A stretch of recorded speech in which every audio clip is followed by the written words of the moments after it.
পেঁপে খাইতে দিলে এমন মুখভঙ্গি যে করছো বাবা, পেঁপে যে একটা আস্ত সুপার ফুড, এটা তো অনেকেই জানে না। আজকে আমরা তা বিস্তারিত জানবো ইনশাআল্লাহ।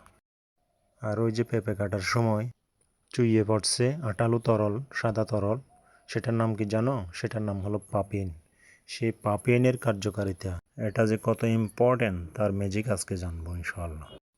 আর পাকা পেঁপের নরম অংশটুকু দিয়ে যদি পেস্ট বানিয়ে মুখে দেওয়া হয়, তাহলে তো আর দামি ও কেমিক্যালযুক্ত স্কিন কেয়ারের প্রয়োজনই নেই। কেমিক্যালযুক্ত ফেস ওয়াশের দরকার হবে না, বরং মুখের ডেড সেলসমূহ দূর করে চেহারাকে উজ্জ্বল করবে এবং অ্যালার্জি প্রোটেক্ট করবে।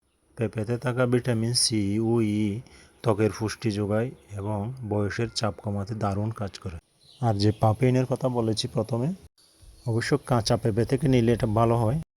এই পাপিন দিয়ে যদি শক্ত গরুর মাংসকে মেখে রাখা হয়, কিছুক্ষণ পরে দেখবেন যে তা ঠিক মাখনের মতো হয়ে গেছে। ছবিতে লক্ষ্য করুন, মাংস খেতে হবে অনেক সুস্বাদু। কাঁচা পেঁপে থেকে এভাবে পাপিন সংগ্রহ করে গরম দুধের সাথে মিশিয়ে পনির তৈরি করা হয়। উন্নত দেশে এটা গুরুত্বের সাথে করা হচ্ছে। পেঁপে কেটে এর ভিতরের কালো বীজগুলো ফেলে দিচ্ছেন না তো? এই ভুল আর করা যাবে না।